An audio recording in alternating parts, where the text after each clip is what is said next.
പ്രിയപ്പെട്ട മുഅ്മിനീങ്ങളെ, അള്ളാഹുവിന്റെ കാരുണ്യം ആർക്കാണ് ലഭിക്കുക? വിശുദ്ധ ഖുർആനിന്റെ ആദ്യത്തെ ആയത്ത് ബിസ്മില്ലാഹിർ റഹ്മാനിർ റഹീം തുടങ്ങുന്നത് ബിസ്മി കൊണ്ടാണ്. ഭൂമിയിലുള്ളവരോട് നിങ്ങൾ കരുണ കാണിക്കൂ, എന്നാൽ ആകാശത്തിന്റെ അധിപനാകുന്ന അല്ലാഹു സുബ്ഹാനഹു വ തആല നിങ്ങളോട് കാരുണ്യം കാണിക്കുന്നതാണ്. ഹജ്ജ് ചെയ്യാൻ വേണ്ടി വർഷങ്ങളായി സ്വരൂപിച്ച 300 ദിർഹം ഒരു മടിയും കൂടാതെ എടുത്തുകൊണ്ടുവന്ന് അയൽവാസിക്ക് ഏൽപ്പിക്കുകയാണ്. എന്നിട്ട് പറഞ്ഞു, നിങ്ങൾ ഇതുകൊണ്ട് നന്നായി ഭക്ഷണം കഴിക്കുക. അസ്സലാമു അലൈക്കും വറഹ്മത്തുള്ളാഹി വബറകാതുഹു. അഊദു ബില്ലാഹി മിനശ് ശൈത്വാനിർ റജീം. ബിസ്മില്ലാഹിർ റഹ്മാനിർ റഹീം. അൽഹംദുലില്ലാഹി റബ്ബിൽ ആലമീൻ. അസ്സലാത്തു വസ്സലാമു അലാ സയ്യിദിൽ മുർസലീൻ വഅലാ ആലിഹി വസ്വഹ്ബിഹി അജ്മഈൻ. അമ്മാ ബഅദ്. ഏറ്റവും ആദരണീയരായ സഹോദര സഹോദരിമാരെ, വിശുദ്ധ റമദാനിലെ ഒന്നാമത്തെ 10 റഹ്മത്തിന്റെ 10ആണ്. അവ്വലുഹു റഹ്മ. വിശുദ്ധ റമദാനിലെ ആദ്യ ഭാഗങ്ങൾ അള്ളാഹുവിന്റെ പ്രത്യേകമായ റഹ്മത്ത് നമ്മിലേക്ക് വർഷിക്കുന്ന ദിനരാത്രങ്ങളാണ്. രണ്ടാമത്തെ 10 മഗ്ഫിറത്തിന്റെ 10ആണ്. മൂന്നാമത്തെ 10 നരകമോചനത്തിന്റെ 10ആണ്. അള്ളാഹുവിന്റെ കാരുണ്യം വളരെയേറെ കൊതിക്കേണ്ടവരും വളരെയേറെ ചോദിക്കേണ്ടവരുമാണ് നാം എല്ലാവരും. അള്ളാഹുവിന്റെ കാരുണ്യം വാരി കോരി കൊടുക്കുന്ന 10 ദിനരാത്രങ്ങളാണ് വിശുദ്ധ റമദാനിലെ ആദ്യത്തെ 10 ദിനരാത്രങ്ങൾ. ആ 10 ദിനരാത്രങ്ങളിൽ നാം അള്ളാഹുവിനോട് നിരന്തരം അവന്റെ കാരുണ്യം ചോദിച്ചുകൊണ്ടേയിരിക്കണം. അതാണ് മുത്തുനബി സല്ലല്ലാഹു അലൈഹി വസല്ലമ തങ്ങൾ പഠിപ്പിച്ച പ്രാർത്ഥന, അല്ലാഹുമ്മ റഹംനി യാ അർഹമർ റഹീമീൻ. പടച്ച റബ്ബേ, എനിക്ക് നീ കരുണ ചെയ്യണേ എന്നർത്ഥം വരുന്ന ഈ പ്രാർത്ഥന വിശുദ്ധ റമദാനിലെ ആദ്യ 10 രാത്രികളിൽ, ആദ്യ 10 ദിനങ്ങളിൽ നാം വർദ്ധിപ്പിക്കേണ്ടതുണ്ട്. ധാരാളം വർദ്ധിപ്പിക്കണം. കേവലം നിസ്കാര ശേഷം 3 പ്രാവശ്യം മാത്രമല്ല, പല തവണകളായി 1000 പ്രാവശ്യം ചെല്ലാൻ കഴിയുമെങ്കിൽ അങ്ങനെ ധാരാളം നാം അള്ളാഹുവിനോട് അവന്റെ കാരുണ്യം ചോദിച്ചുകൊണ്ടേയിരിക്കണം. കാരണം നാം എല്ലാവരും അള്ളാഹുവിന്റെ കാരുണ്യത്തിലേക്ക് ദുനിയാവിലും ആഖിറത്തിലും വളരെയേറെ ആവശ്യക്കാരാണ്.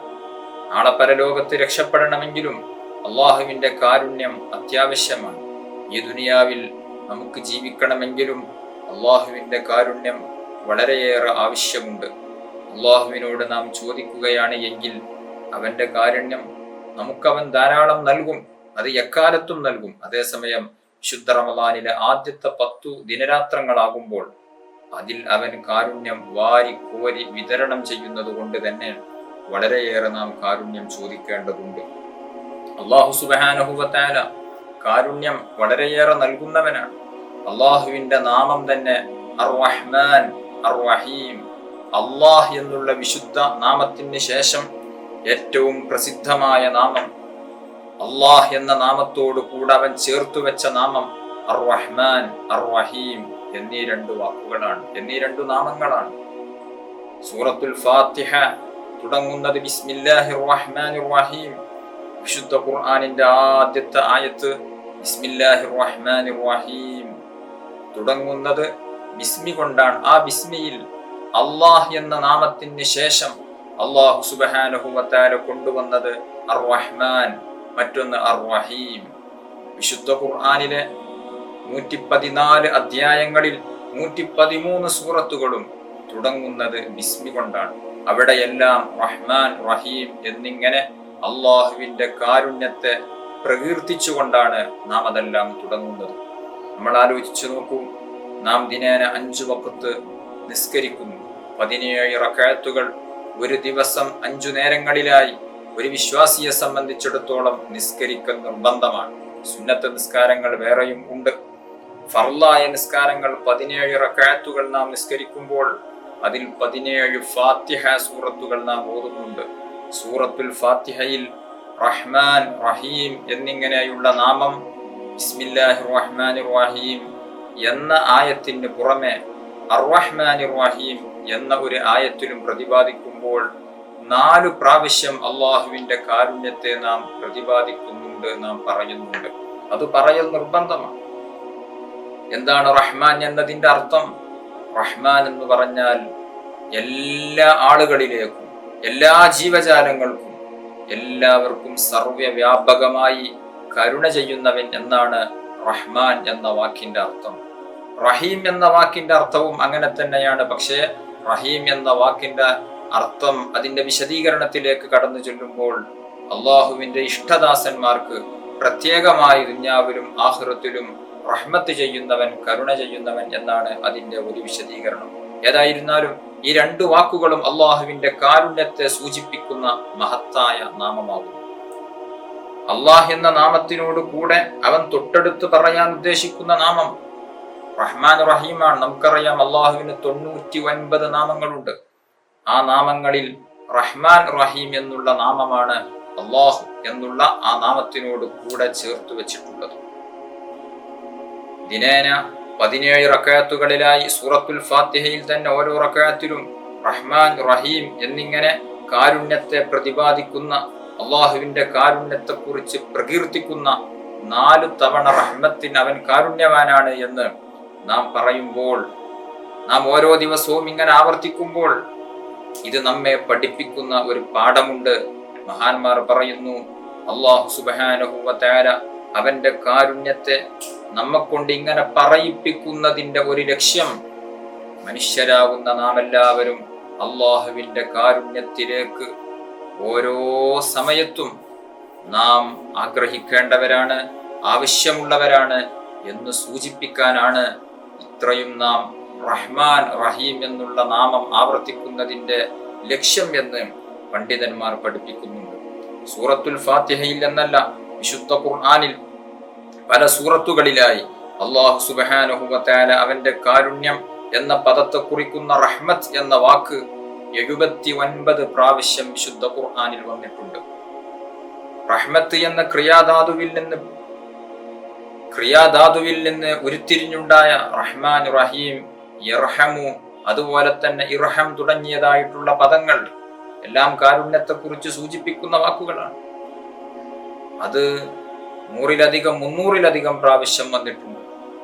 അതേസമയം റഹ്മത്ത് എന്ന വാക്ക് മാത്രം 79 പ്രാവശ്യം വിശുദ്ധ ഖുർആനിൽ പ്രതിപാദിക്കുമ്പോൾ അള്ളാഹുവിന്റെ കാരുണ്യത്തെയാണ് ഇത് സൂചിപ്പിക്കുന്നത്. അള്ളാഹുവിന്റെ കാരുണ്യം വിശാലമാണ്. നബി സല്ലല്ലാഹു അലൈഹി വസല്ലമ തങ്ങൾ പഠിപ്പിച്ചിട്ടുണ്ട്, അള്ളാഹുവിന്റെ കാരുണ്യത്തെ 100ആയി ഭാഗിക്കുകയാണ് എങ്കിൽ ആ 100ൽ ഒരു അംശം മാത്രമാണ് ഈ ഭൂമിയിലേക്ക് അല്ലാഹു സുബ്ഹാനഹു വ തആല ഇറക്കിയിട്ടുള്ളത്. ആ കാരുണ്യമാണ് നാം നമ്മുടെ മക്കളോട് കാണിക്കുന്ന കാരുണ്യം, മറ്റു ജീവജാലങ്ങൾ അവരുടെ മക്കളോട് കാണിക്കുന്ന കാരുണ്യം.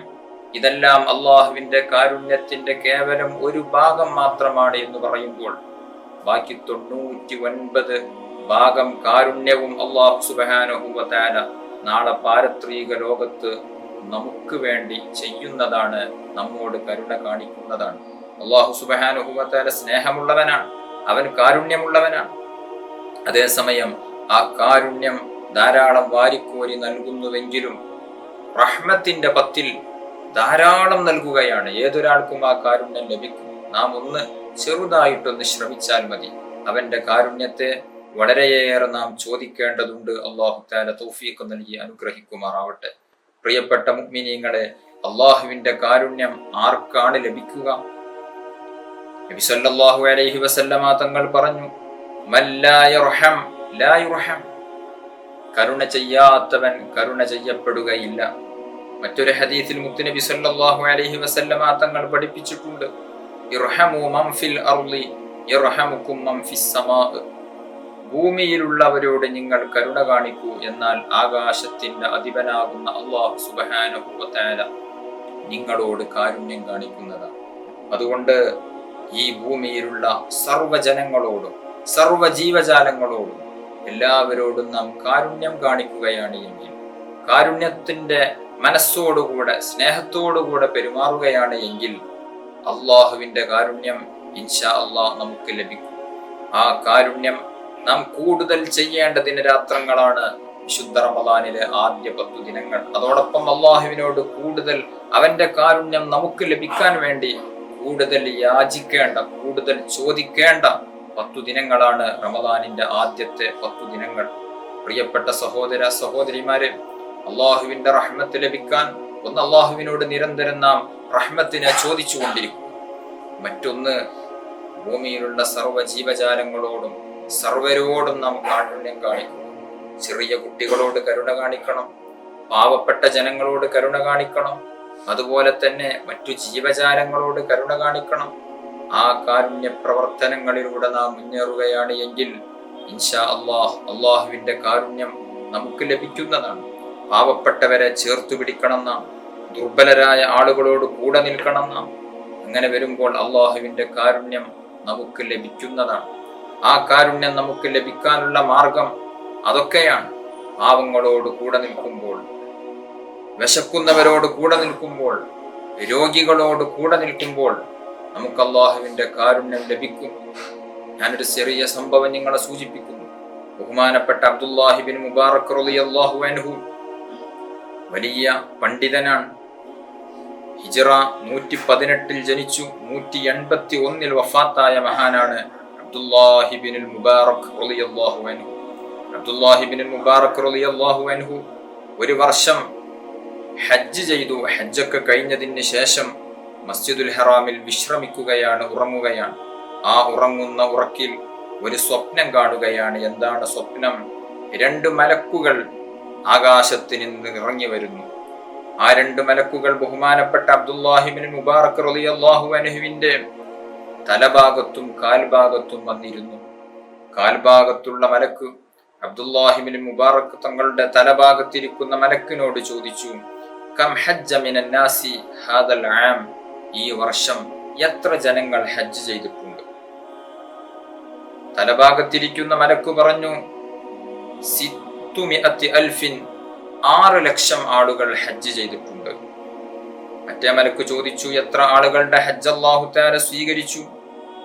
തലഭാഗത്തിരിക്കുന്ന മലക്ക് പറഞ്ഞു, അല്ലാഹു സുബ്ഹാനഹു വ തആല ഒരാളുടെ ഹജ്ജും സ്വീകരിച്ചിട്ടില്ല. പക്ഷേ അങ്ങ് ഡമസ്കസിലുള്ള ഈ വർഷം ഹജ്ജിന് വരാത്ത, ചെരുപ്പ് കുത്തി ജീവിക്കുന്ന പാവപ്പെട്ട ഒരു മനുഷ്യരുണ്ട്. അദ്ദേഹത്തിന്റെ പേര് മുവഫഖ് എന്നാണ്. അദ്ദേഹം ഹജ്ജിന് വന്നിട്ടില്ല. പക്ഷേ അദ്ദേഹത്തിന്റെ ബറക്കത്ത് കൊണ്ട് ഈ പ്രാവശ്യം ഹജ്ജിന് വന്ന സർവരുടെ ഹജ്ജും അല്ലാഹു തആല സ്വീകരിച്ചു. അയാൾക്ക് അല്ലാഹു സുബ്ഹാനഹു വ തആല ഹജ്ജ് ചെയ്ത പ്രതിഫലവും കൊടുത്തു. ഇതാണ് സ്വപ്നം. അബ്ദുല്ലാഹി ബിൻ മുബാറക് റളിയല്ലാഹു അൻഹു വലിയ മഹാനാണ്, വലിയ പണ്ഡിതനാണ്. അവർ ഉറക്കിൽ നിന്ന് എണീറ്റു.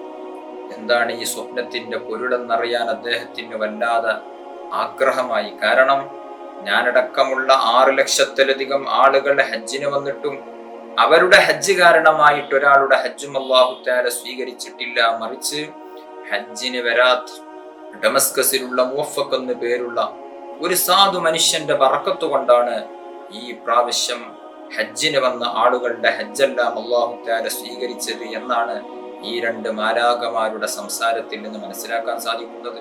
അതുകൊണ്ട് തന്നെ ബഹുമാനപ്പെട്ട അബ്ദുല്ലാഹി ബിൻ മുബാറക് റളിയല്ലാഹു അൻഹു അങ്ങ് ഡമസ്കസിലുള്ള മുവഫഖ് എന്ന് പേരുള്ള ഈ മനുഷ്യൻ ആരായിരിക്കും എന്നറിയാൻ വേണ്ടി ഡമസ്കസ് ലക്ഷ്യം വെച്ചുകൊണ്ട് നടന്നു നീങ്ങി. അദ്ദേഹം ഡമസ്കസിൽ ചെന്ന് കുറെ അന്വേഷിച്ചപ്പോൾ അദ്ദേഹത്തെ കണ്ടെത്താൻ സാധിച്ചു. അദ്ദേഹം അദ്ദേഹത്തിന്റെ വീട്ടിലാണ്. വീട്ടിലേക്ക് കയറി ചെന്നു. വാതിൽക്കൽ ചെന്ന് സമ്മതം ചോദിച്ചു. അകത്തു കയറി പരിചയപ്പെട്ടു. വരാനുണ്ടായ കാരണങ്ങളെല്ലാം വിവരിച്ചു കൊടുത്തു.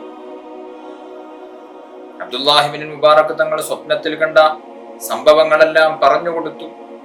എന്നിട്ട് ചോദിച്ചു, നിങ്ങൾക്ക് എന്താണ് ഇങ്ങനെ ഒരു മഹത്വം ലഭിക്കാനുള്ള കാരണം എന്ന് ചോദിച്ചപ്പോൾ മുവഫഖ് എന്ന പേരുള്ള ആ പാവം മനുഷ്യൻ പറഞ്ഞു, ഞാൻ വളരെ പാവപ്പെട്ട ഒരു വ്യക്തിയാണ്. ചെരുപ്പ് കുത്തി ജീവിക്കുന്ന ദരിദ്രനിൽ ദരിദ്രനായ മിസ്കീനായ ഒരു മനുഷ്യനാണ്. പക്ഷേ എൻ്റെ മനസ്സിൽ ഹജ്ജ് ചെയ്യാനുള്ള ഒരു ആഗ്രഹം വർഷങ്ങളായി എൻ്റെ മനസ്സിലുണ്ട്, എൻ്റെ അകത്തളത്തിലുണ്ട്. വലിയ ചെലവുണ്ട് ഈ നാട്ടിൽ നിന്ന് ഹജ്ജിന് പോകാൻ. അന്നത്തെ കാലത്ത് ഡമസ്കസിൽ നിന്ന് ഹജ്ജിന് പോകണമെങ്കിൽ 300 ദിർഹം വേണം. എനിക്ക് ചെരുപ്പ് കുത്തി കിട്ടുന്ന ചില്ലിക്കാശിൽ നിന്ന് ഒരു ചെറിയ വിഹിതം ഞാൻ ഹജ്ജിന് വേണ്ടി എല്ലാ ദിവസവും സ്വരൂപിച്ചു വെക്കും. അങ്ങനെ വർഷങ്ങളായി ഞാൻ സ്വരൂപിച്ചു വെച്ച പണം ഈ വർഷം അത് ഹജ്ജ് ചെയ്യാൻ പറ്റുന്ന രൂപത്തിലുള്ള ഒരു പണമായി. ഞാൻ ഈ വർഷം ഹജ്ജിനൊരുങ്ങി. ഈ വർഷം ഞാൻ ഹജ്ജിന് പോകാനിരിക്കുമ്പോൾ എൻ്റെ ഭാര്യ ഗർഭിണിയാണ്. പക്ഷേ വർഷങ്ങളായി എൻ്റെ ആഗ്രഹം, അതിനുള്ള പണം ഒത്തുവന്നത് ഈ വർഷം. അതുകൊണ്ട് ഈ വർഷം തന്നെ ഹജ്ജിന് പോകാം എന്ന് മുവഫഖ് എന്നുള്ള ഈ മനുഷ്യൻ ആഗ്രഹിച്ചു. അബ്ദുല്ലാഹി ഇബ്നു മുബാറക് തങ്ങളോട് മുവഫഖ് എന്നു പേരുള്ള മനുഷ്യൻ പറയുകയാണ്, അങ്ങനെ ഇരിക്കെ ഞാൻ യാത്രക്കൊരുങ്ങി. ഒരു ദിവസം രാത്രി തന്റെ അയൽവാസിയുടെ വീട്ടിൽ നിന്ന് നല്ല പൊരിച്ച മാംസത്തിന്റെ ഗന്ധം എൻ്റെ വീട്ടിലേക്ക് അടിച്ചു വീശി. എൻ്റെ ഭാര്യ ഗർഭിണിയാണല്ലോ. ഭാര്യ എന്നോട് പറഞ്ഞു, എനിക്കും പൊരിച്ച മാംസം വേണം. ഞാൻ എവിടെ നിന്ന് മാംസം എടുത്തു കൊടുക്കും? അന്ന് ഭക്ഷണം സൂക്ഷിച്ചു വെക്കാൻ ഫ്രിഡ്ജില്ല. മാംസം പെട്ടെന്ന് രാത്രി വാങ്ങിക്കൊണ്ടുവരാൻ ഉള്ള ഒരു സാഹചര്യമില്ല. ഭാര്യ ഇങ്ങനെ ആഗ്രഹം പ്രകടിപ്പിച്ചപ്പോൾ, ഗർഭിണിയാണല്ലോ, ചിലപ്പോൾ അങ്ങനെ ആഗ്രഹം പ്രകടിപ്പിക്കും. ആ ആഗ്രഹം പറഞ്ഞപ്പോൾ മുവഫഖ് എന്നുള്ള ഈ മനുഷ്യൻ പറയുകയാണ്, ഞാൻ എൻ്റെ അയൽവാസിയുടെ വീട്ടിലേക്ക് പാതിരാത്രി കടന്നു ചെന്നു. ഞാൻ അവരോട് ചോദിച്ചു, നിങ്ങൾ പാചകം ചെയ്യുന്ന മാംസത്തിൽ നിന്നൊരൽപ്പം എനിക്ക് നിങ്ങൾ നൽകുമോ എന്ന് ചോദിച്ചപ്പോൾ എൻ്റെ അയൽവാസിയായ ആ വീട്ടുകാരിയാകുന്ന സഹോദരി എന്നോട് പറഞ്ഞു, ഹലാലുല്ലന വ ഹറാമുന അലൈക്കും, ഇത് നിങ്ങൾക്ക് തരാൻ പറ്റിയ ഭക്ഷണമല്ല, ഇത് ഞങ്ങൾക്ക് ഹലാലാണ്, പക്ഷേ നിങ്ങൾക്ക് ഇത് നിഷിദ്ധമാണ്, ഹറാമാണ് എന്ന് പറയുകയായിരുന്നു. ഒരേ മാംസം അയൽവാസികൾക്ക് ഹലാലും മുവഫഖ് എന്നു പേരുള്ള ഈ മനുഷ്യന്റെ വീട്ടുകാർക്ക് ഹറാമും ആകുന്നത് എങ്ങനെ? മുവഫഖ് അന്വേഷിച്ചു, അതെങ്ങനെ ഒരു ഭക്ഷണം ഒരു കൂട്ടർക്ക് ഹലാലും മറ്റൊരു കൂട്ടർക്കും ഹറാമുമാകുന്നത് എങ്ങനെ? ആ സഹോദരി പറഞ്ഞു, ഫഇന്ന ഐതാമി ജാഉ സലാസത അയ്യാം, എൻ്റെ യത്തീമക്കളായ എൻ്റെ മക്കൾ 3 ദിവസമായി ഭക്ഷണം കഴിച്ചിട്ടില്ല, വിശന്നിരിക്കുകയാണ്. ഭർത്താവ് മരിച്ചുപോയി, എൻ്റെ മക്കൾ യത്തീമക്കളാണ്. 3 ദിവസമായി അവർ വിശപ്പനുഭവിക്കുകയാണ്. അങ്ങനെ ഇരിക്കെ ഇന്നലെ ഞാൻ രാവിലെ കതക് തുറന്ന് വീട്ടിൽ നിന്ന് പുറത്തിറങ്ങിയപ്പോൾ എൻ്റെ വീട്ടുമുറ്റത്തിൽ ഒരു ചത്ത കഴുത, ആ കഴുതയുടെ ശവം കിടക്കുന്നത് കണ്ടു. ഞാൻ അതിൽ നിന്ന് ഒരൽപ്പം മാംസം മുറിച്ചെടുത്തു.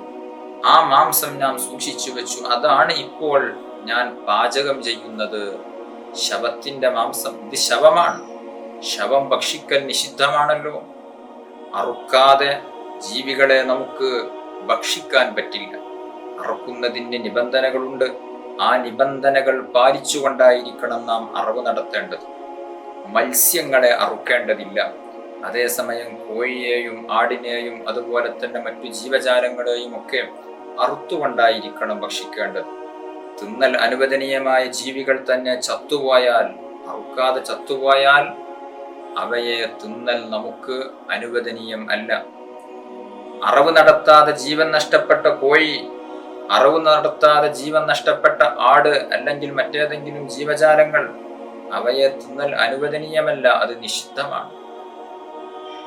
അബ്ദുല്ലാഹി ഇബ്നുൽ മുബാറക് തങ്ങളോട് ഈ മനുഷ്യൻ പറയുന്നു, ഈ ഒരു മാംസം തന്റെ അയൽവാസികൾക്ക് ഭക്ഷിക്കൽ ആ ഒരു സാഹചര്യത്തിൽ ഹലാലാണ്. കാരണം ജീവന്റെ നിലനിൽപ്പിന് വേണ്ടി ചിലപ്പോൾ നിഷിദ്ധമായ ചില കാര്യങ്ങളെ തിന്നുന്നത് കൊണ്ട് വിരോധമില്ല. അവർ 3 ദിവസമായി പട്ടിണിയിലാണ്. ഇനി ജീവനോട് പോരാടുകയാണ്. ജീവന് വേണ്ടി അവർ വല്ലാതെ ആഗ്രഹിക്കുകയാണ്. ജീവിക്കണമെങ്കിൽ ഭക്ഷണം കഴിക്കണമല്ലോ, ഇതല്ലാതെ വേറെ തിന്നാൻ ഭക്ഷണമില്ല. അതുകൊണ്ടാണ് ഞങ്ങൾ ഇത് ഭക്ഷിക്കുന്നത്, നിങ്ങൾക്ക് ഇത് നിഷിദ്ധമാണ് എന്ന് പറഞ്ഞപ്പോൾ മുവഫഖ് എന്ന് പറയുന്ന ആ മനുഷ്യൻ ചിന്തിച്ചു, തന്റെ അയൽവാസികൾ ഇത്രമാത്രം പ്രയാസം അനുഭവിക്കുന്നുണ്ടോ? ഇപ്പോഴാണ് എനിക്ക് മനസ്സിലാക്കാൻ സാധിച്ചത്. മുവഫഖ് എന്ന് പറയുന്ന മനുഷ്യൻ തന്റെ വീട്ടിലേക്ക് നേരെയങ്ങ് പോയി. എന്നിട്ട് ഹജ്ജ് ചെയ്യാൻ വേണ്ടി വർഷങ്ങളായി സ്വരൂപിച്ച 300 ദിർഹം ഒരു മടിയും കൂടാതെ എടുത്തുകൊണ്ടുവന്ന് അയൽവാസിക്ക് ഏൽപ്പിക്കുകയാണ്. എന്നിട്ട് പറഞ്ഞു, നിങ്ങൾ ഇതുകൊണ്ട് നന്നായി ഭക്ഷണം കഴിക്കുക, നിങ്ങളുടെ വീട്ടിലേക്ക് ആവശ്യമായ ചെലവുകൾ ഇതുകൊണ്ട് നിങ്ങൾ നിർവഹിക്കുക. ഞാനതെന്റെ അയൽവാസിക്ക് കൊടുത്തു. എനിക്ക് ഹജ്ജിന് വരാൻ സാധിച്ചിട്ടില്ല. വർഷങ്ങളായി എൻ്റെ ആഗ്രഹം ആ ഒരു നിമിഷം കൊണ്ട് തകർന്നടിയുകയാണ്. എങ്കിലും എൻ്റെ അയൽവാസികൾക്ക് ഇത്രമാത്രം ഒരു നല്ല പ്രവർത്തനം ചെയ്തു കൊടുത്തതിൽ എനിക്ക് സന്തോഷമുണ്ട്. അബ്ദുല്ലാഹി ഇബ്നുൽ മുബാറക് റളിയല്ലാഹു അൻഹു എന്ന് പറയുന്ന ആ മഹാപണ്ഡിതൻ പറഞ്ഞു, ഇത് തന്നെയായിരിക്കും നിങ്ങൾക്ക് ഈ വർഷം ഹജ്ജിന്റെ പ്രതിഫലം അല്ലാഹു സുബ്ഹാനഹു വ തആല നൽകാനുള്ള കാരണം. നിങ്ങളുടെ ഈ ഒരു പ്രവർത്തനം കൊണ്ട് തന്നെയാണ് 6 ലക്ഷത്തിലധികം ആളുകൾക്ക് ഹജ്ജ് അല്ലാഹു സുബ്ഹാനഹു വ തആല അവരുടെ ഹജ്ജും അല്ലാഹു തആല സ്വീകരിക്കാനുള്ള കാരണം. നിങ്ങൾ ആലോചിച്ചു നോക്കൂ പ്രിയപ്പെട്ടവരെ, ഈ ഒരു കാരുണ്യ പ്രവർത്തനത്തെ കൊണ്ട് ഒന്നുമില്ലാതെ പട്ടിണിയിലായ തന്റെ അയൽവാസികൾക്ക് കാരുണ്യം ചെയ്തു കൊടുത്തതുകൊണ്ട് മുവഫഖ് എന്ന് പറയുന്ന ഈ സാധാരണ മനുഷ്യന് ഇത്ര വലിയ മഹത്വമാണ് അല്ലാഹു സുബ്ഹാനഹു വ തആല നൽകിയത്. ആ ഒരു മനുഷ്യന്റെ മഹത്വം മഹാപണ്ഡിതനായ അബ്ദുല്ലാഹി ഇബ്നുൽ മുബാറക് തങ്ങളിലൂടെ അല്ലാഹു സുബ്ഹാനഹു വ തആല വ്യക്തമാക്കുകയാണ്. അതുകൊണ്ട് ഈ വിശുദ്ധ റമളാനിന്റെ ആദ്യത്തെ 10 ദിനരാത്രങ്ങളിൽ അള്ളാഹുവിനോട് നിരന്തരം കാരുണ്യത്തെ നാം ചോദിച്ചു കൊണ്ടിരിക്കുക. അതോടുകൂടെ ഇത്തരത്തിലുള്ള കാരുണ്യ പ്രവർത്തനങ്ങൾ നാം ചെയ്തുകൊണ്ടിരിക്കുക. ഇൻഷാ അല്ലാഹ് അള്ളാഹുവിന്റെ കാരുണ്യം നമുക്ക് ലഭിക്കും എന്നുള്ളത് തീർച്ചയാണ്. റമളാനിൽ മാത്രമല്ല, എല്ലാ സമയത്തും എല്ലാ ദിവസങ്ങളിലും നാം കാരുണ്യ പ്രവർത്തനങ്ങളിൽ നിരന്തരം നാം പ്രവർത്തിച്ചു കൊണ്ടിരിക്കുകയാണ് എങ്കിൽ അള്ളാഹുവിന്റെ കാരുണ്യം നമുക്ക് ലഭിക്കും. റമളാനിലെ ആദ്യ 10 ദിനരാത്രങ്ങളിൽ അതൊന്ന് കൂടുതലാക്കുകയും അള്ളാഹുവിനോട് അവന്റെ കാരുണ്യത്തെ കൂടുതൽ ചോദിക്കുകയും വേണം. അള്ളാഹു സുബ്ഹാനഹു വ തആല അവന്റെ കാരുണ്യം നമുക്ക് എന്നും വർഷിപ്പിച്ചു തരുമാറാവട്ടെ. അർഹമുർ റഹീമീനായ അള്ളാഹ്, ഞങ്ങൾ പറഞ്ഞതും കേട്ടതും നീ സ്വീകരിക്കണം റഹ്മാനെ. നിന്റെ കാരുണ്യം ഞങ്ങൾക്ക് നീ ധാരാളം നൽകണം അള്ളാഹ്. ദുനിയാവിലും ആഖിറത്തിലും നിന്റെ കാരുണ്യം ഞങ്ങൾക്ക് നീ വർഷിപ്പിച്ചു തരണം റഹ്മാനെ. ഞങ്ങൾ പാപികളാണ്, പാപങ്ങൾ പൊറുക്കണം അള്ളാഹ്. ഞങ്ങളിൽ ഒരുപാട് രോഗികളുണ്ട്, നീ ശിഫാ നൽകണം റഹ്മാനെ.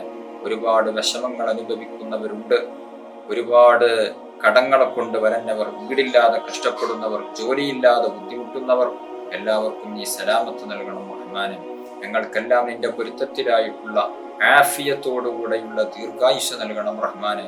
അവസാനം മരിക്കുന്ന സമയത്ത് കാമിലായ ഈമാനോടുകൂടെ മരിക്കാൻ നീ ഭാഗ്യം നൽകണം റഹ്മാനെ. ഞങ്ങളിൽ പലരും നേരത്തെ അങ്ങ് മരണപ്പെട്ടു പോയി, അവർക്കെല്ലാവർക്കും നീ മഗ്ഫിറത്ത് നൽകണം റഹ്മാനെ.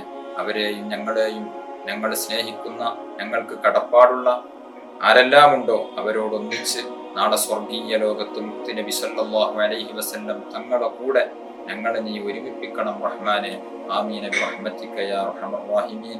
വസല്ലല്ലാഹു അലാ ഖൈരി ഖൽഖിഹി സയ്യിദിനാ മുഹമ്മദിൻ വആലിഹി വസഹ്ബിഹി അജ്മഈൻ. സുബ്ഹാന റബ്ബിക റബ്ബിൽ ഇസ്സത്തി അമ്മാ യസിഫൂൻ വസലാമുൻ അലൽ മുർസലീൻ വൽഹംദുലില്ലാഹി റബ്ബിൽ ആലമീൻ. ദുആ വസിയ്യത്തോടെ അസ്സലാമു അലൈക്കും വറഹ്മത്തുള്ളാഹി വബറകാതുഹു.